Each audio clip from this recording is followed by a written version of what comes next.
Now I'm breaking like my first rule of kiting monsters, which is never kite in an area where you haven't been already.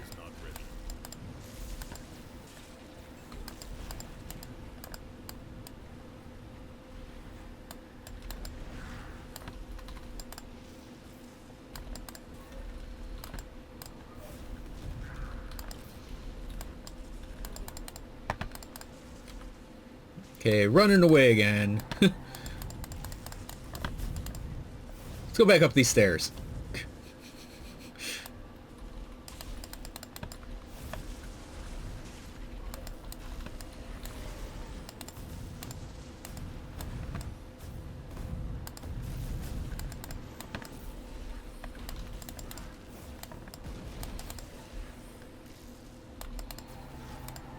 Let's go back up these stairs. Now let's go back down these stairs. God, this Ironside one just won't die.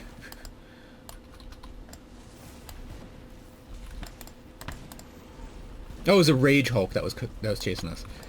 There's the Ironside one that's, I think, fine now. Oh, we pulled an entire mob with us.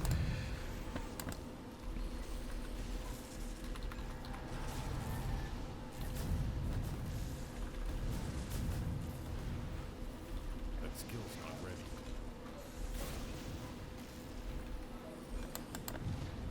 Okay. Arcane Eclipse is not a bad amulet. I think I might know what's causing my personal... Okay, no. I thought maybe my headphones were loose.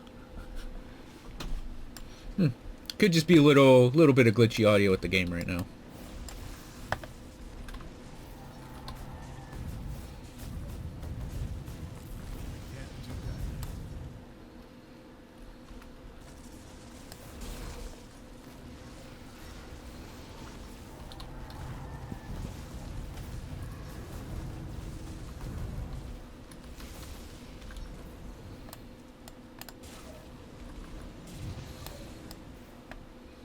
Aether obelisks, I mean, they're not exactly exciting things to fight, but they're not difficult things to fight.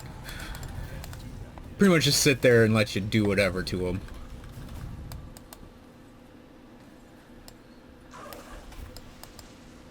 Oh, Grim Dawn, please don't do that in a roguelike.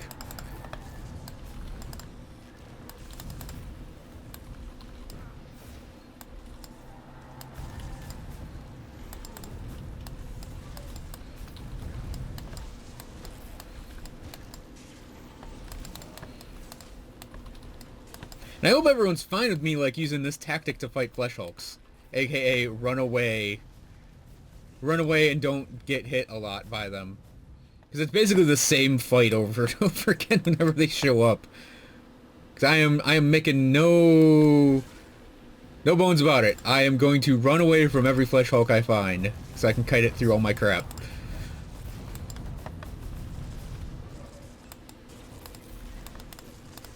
Yeah, so I was talking about these traps earlier, and I think I lost my train of thought fighting things.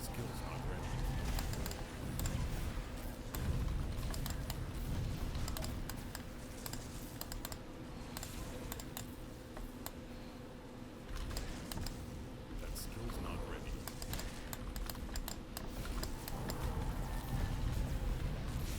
ready. Yeah, and the traps in this place, it's only that Aether Swirly Storm thing. Probably Aether Lightning Storm, given what the boss does. And I think, even compared to the traps in Steps, which are kind of annoying ones in and of themselves, it's those, like gas ball things. I actually find these to not be bad at all. Oh yeah, here's one of the new Deadeyes, the flame ones, flame trolls.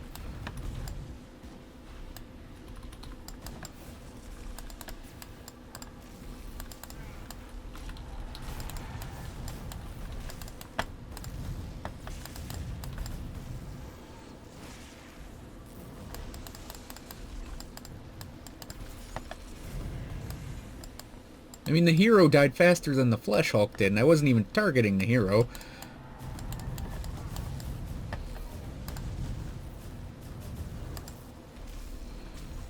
Okay, I've actually dealt with quite a few abominations in this area now. So yeah, they'll pop up more than I thought they would.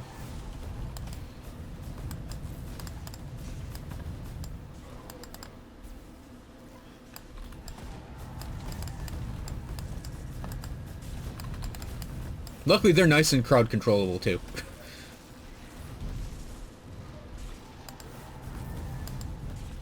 You just have to watch out for like that big 5, I think it is, the 5-wave burst they do.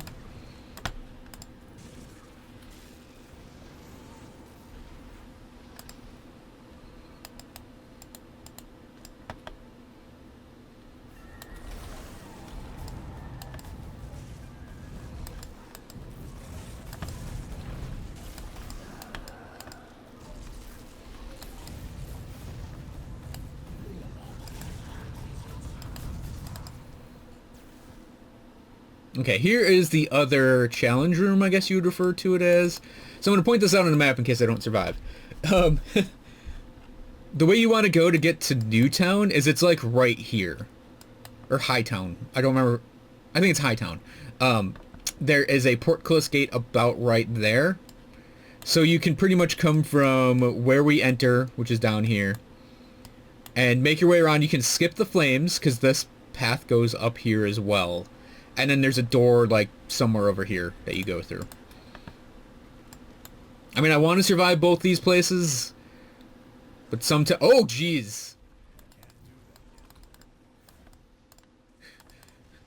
I was expecting, like, to be swarmed by monsters, not have a giant red flesh Hulk.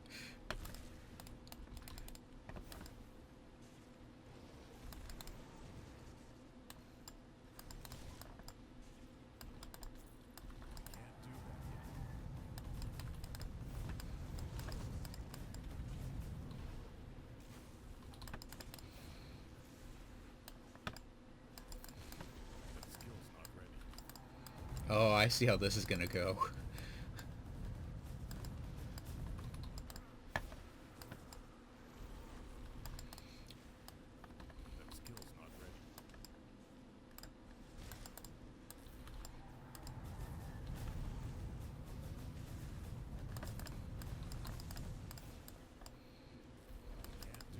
He plague warped? I'm like, what's his... Like, I didn't, like, get his full name when I first came in here.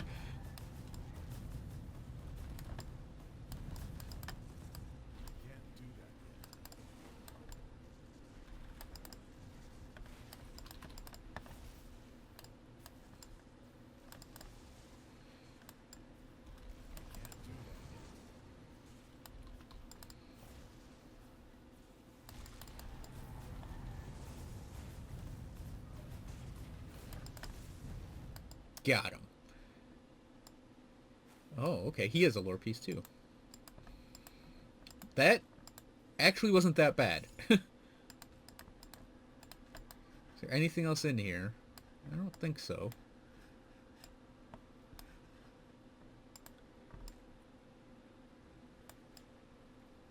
Nope. Just a single monster to fight.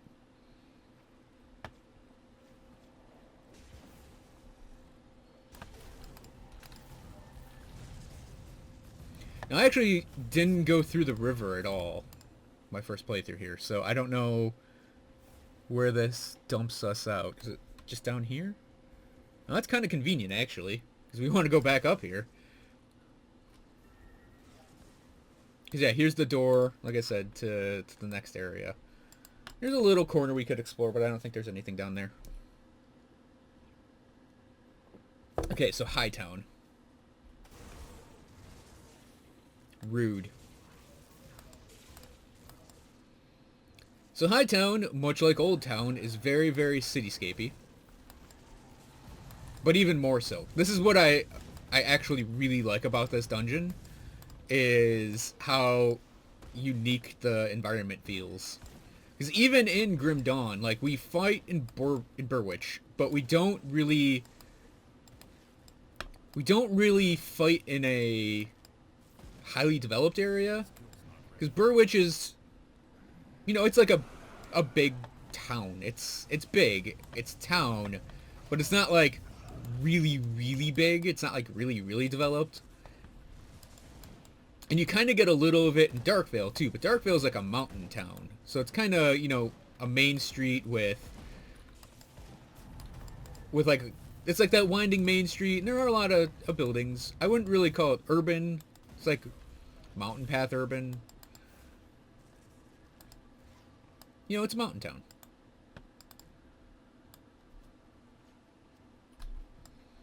Yeah, I should have used a potion on that healing.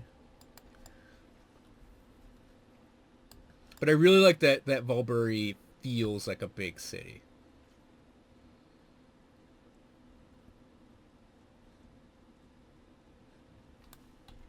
Where am I going? Oh, okay. Yeah, I thought we could go through. So we go under that. Now,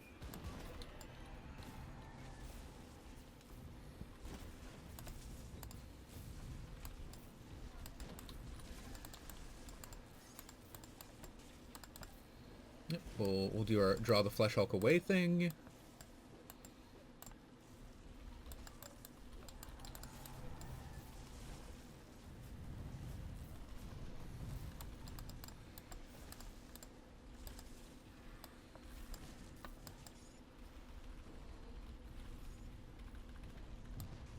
Okay, yeah, it's a really, really nice dungeon. I really like it.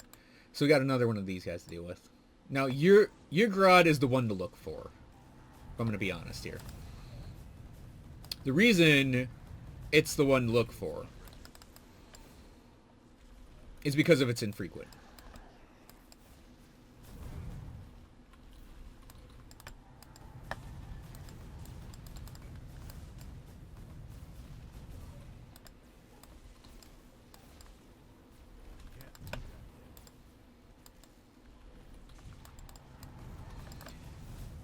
All of the infrequents off of these 3 Watchers are belts. For the most part, they do what you think a belt would do. They're defense items. But the one he drops, which he didn't this time, is a DPS belt. It's a belt with attack speed and casting speed on it, which is kind of silly to think about.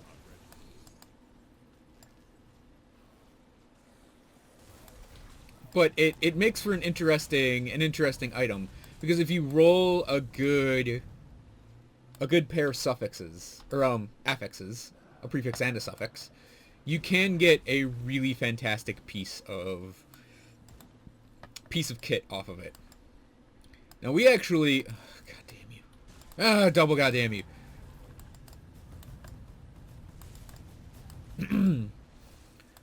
So you can actually get a really interesting item off of him. That might even be, like, if you don't need Tinker's Ingenuity, might even be best in slot for a lot of builds, if you can get a good roll on him.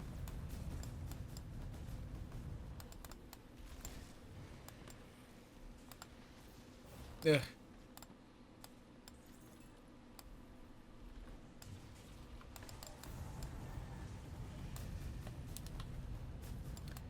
Yeah, I think what we have to do is go around. So the boss's chamber is up here. But I think... Oh, I don't know if we're required to actually go all the way around. The way I did this was I went this way and then around. And Thelon was right down here for my other... For my playthrough. Ooh, that's a big chest. Excuse me while I loot whore. Yeah, Thelon was in, like, the southern reaches of Hightown. I keep wanting to say Newtown.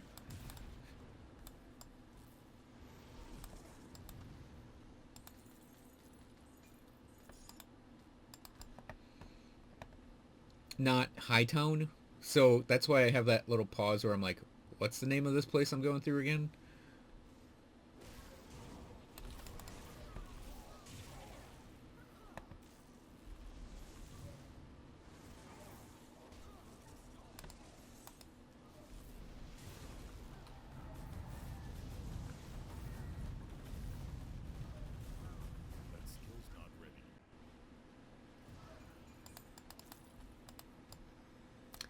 So I'm wondering if I can actually... Can we actually get out this way? No. No, we can't. So we do have to go down and around. I've only ever done this dungeon one other time, too, so I don't know... Oh, hello. Don't know the exact way around.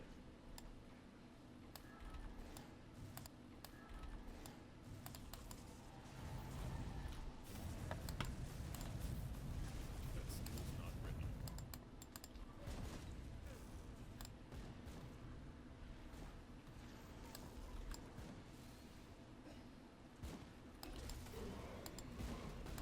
I don't mind fighting in the buildings. I think it's really fun and cool to fight in... Oh man, that's a lot of damage. To fight in, like I said, I really do like urban settings. They're like above me, aren't they?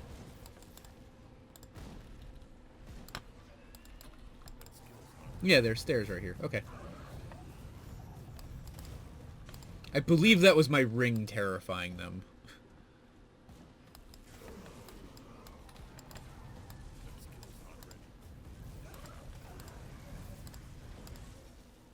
Yeah, and this place is like so much more interesting than Westmarch was in Diablo 3.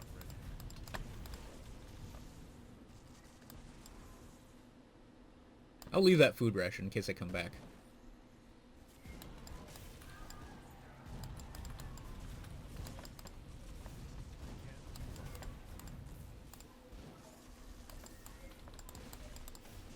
We do have one other Watcher to fight too, and I wouldn't mind just fighting all of them, even though their fights are exactly the same. So if I had one critique of this area, it would be those guys. I really wish the Watchers had different abilities. Rather than just being like straight up copies of... I don't mind them being copies of Commander Lucius.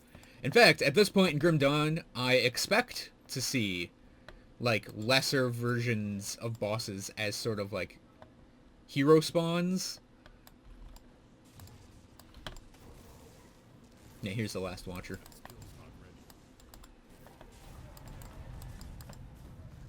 Brandis.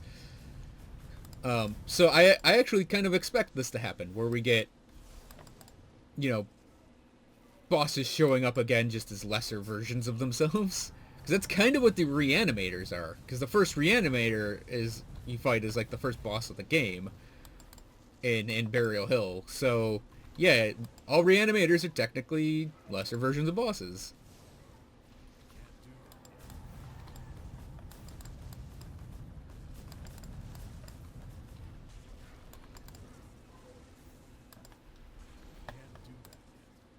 I just wish they had some, like, you could maybe do one is lightning, one is cold, one is fire. I mean, that's the easy way to go about it. So we got his belt, and... where is his belt? Wanderer's Chains of Brandis of Electrocution. It's a little weird to say it, but yeah, that's a... I think his is one that has... He might be the crit health and chaos res, because I believe crit pops up on one of the belts.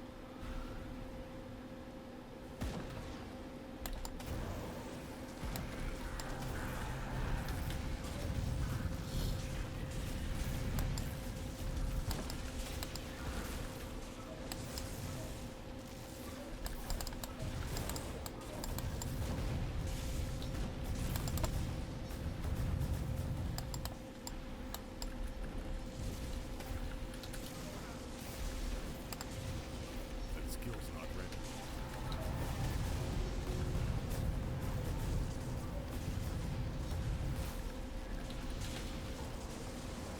I went over the belts in the previous Valbury video, in case anyone is wondering.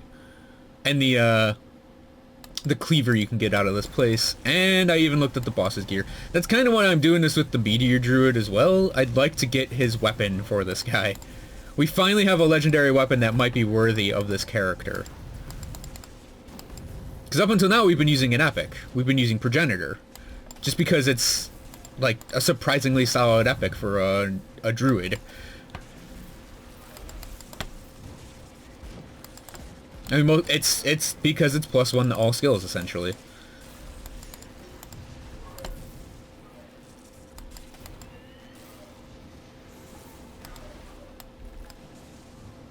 And while the weapon that the boss has does not have essentially +1 to all skills for a druid, it is druid based. It's devastation and maelstrom based, and oh look at that, we are devastation and maelstrom based. So, and it's also, you know, Aether Lightning. It has its own proc on it. It just looks really like a really solid weapon for our particular build.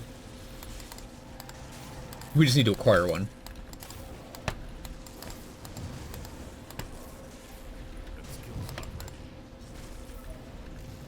And so like I said, we have to loop around.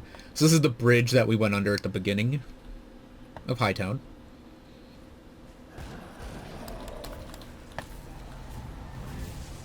Now I have other quests in the quest list I have to do, and I don't know if I'm going to do them for this series on Ultimate. I should, just for completeness sake, but I know a level cap is definitely coming, and I don't know if I want to finish off all these quests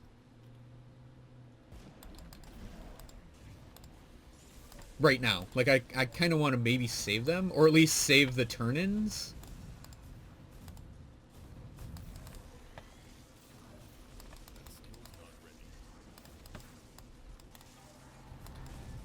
Because I'm definitely saving the turn-in for this one.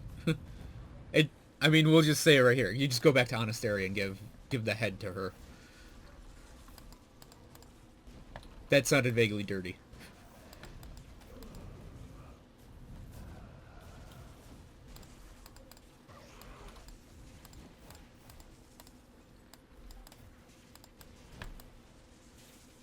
I believe flesh-warped incinerators are the new infrequent that pops off the flame eyes. Because like I mentioned, there are new types of dead eyes that use fire instead of just aether. So they're the rifle they drop. It's mostly for the rifle they drop is fire. I should have healed before I grabbed that food ration.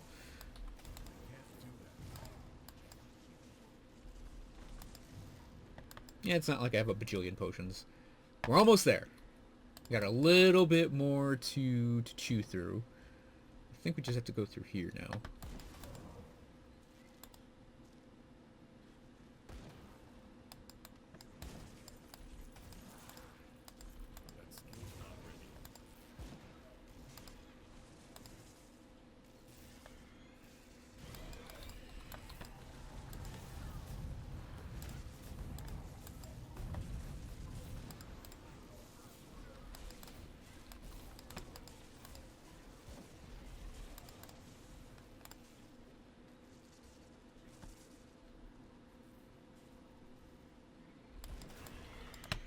Yeah, okay, we're here now.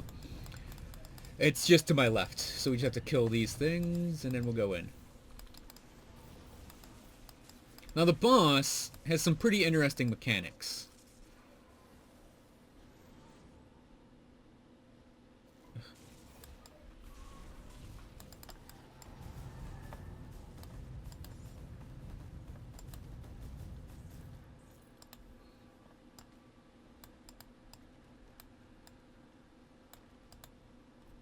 Okay, before I go in.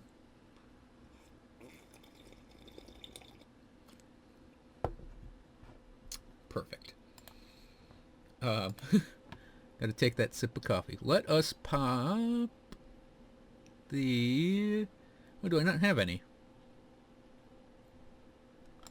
I guess we'll just do Royal Jelly Balm.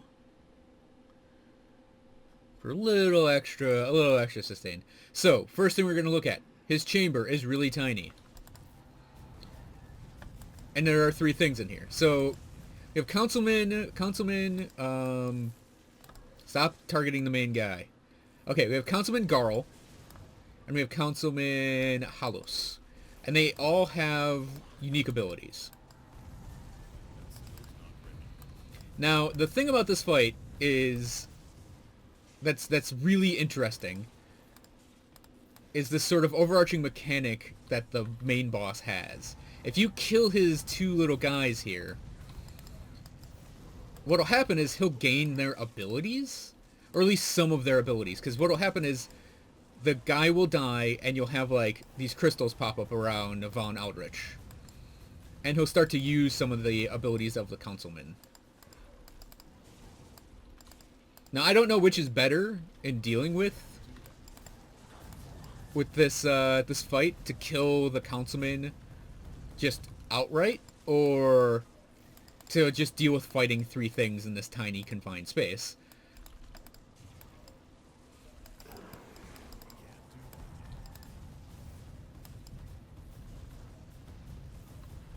Or even if killing Von Eldritch is possible, with the other two still alive, because we're actually dealing quite a bit of damage to him by focusing on him. Now you can see one of the councilmen is throwing out poison. One of them kind of has some cold things going on, and this one has a shield around him. He has a sphere of protection around him. And that sphere of protection, you cannot use nullification on it, so you can't get rid of it. Oh, yeah, Von Eldritch has it. Never mind. Okay, yeah, I guess killing the councilman is probably the way to go. And just to get things under control in here. And Von Eldritch has it as well. So, you know what? I think he's not stealing abilities. He just gets like a crystal around him, and he still has some of the councilman's abilities in here going on. So it might just be better to take out the councilman just for sanity's sake. But that sphere of protection also gives them super healing. And does go on cooldown. So what you want to do is actually output a shit ton of DPS as best you can before the orb is popped again.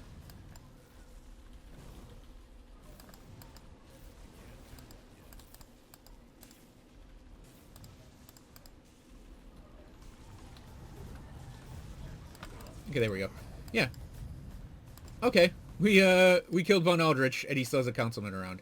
So you can see these crystals floating around this guy. He's basically inheriting the abilities of the others now. That's, as far as I can tell, the mechanic in this boss fight. So now we just have to hurt him enough that he dies before we can get his sphere off again. I actually think this is one of the reasons why this dungeon is the most fun out of all of these, is it's got a really interesting boss fight. Yeah, see, he's healed up now. This is going to be a little rough.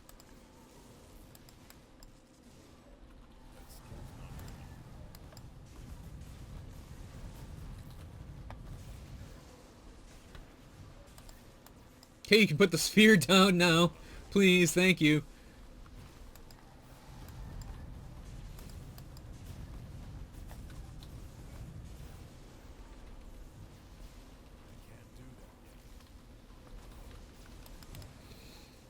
Right now, I'm pretty much button mashing Trojan Sky Shards and Devastation to get him off as quickly as possible.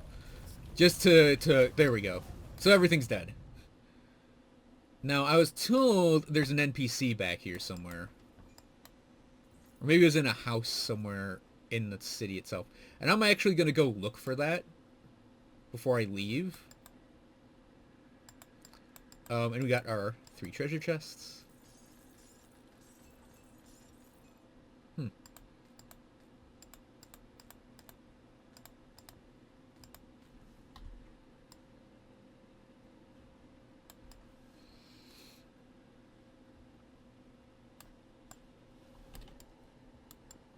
I don't know what the like, I got a comment that there was like an NPC or something in a house somewhere around here. So I'm gonna wander around a bit. But yeah, that was Von Eldritch. Oh.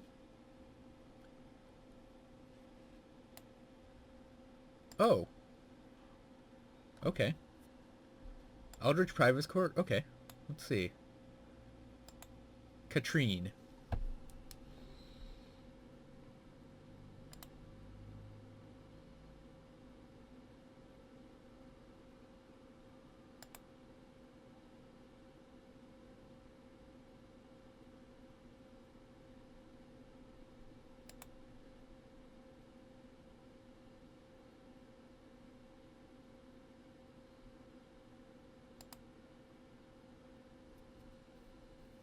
Oh.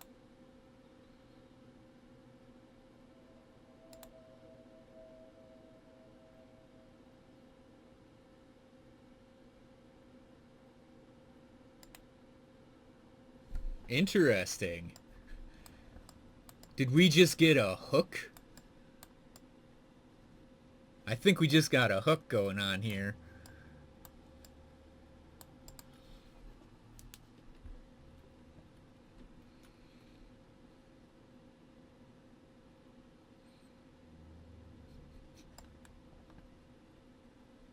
Amelia, Freaky Aether Baby.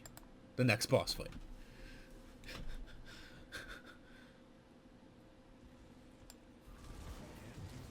And now we're back out here.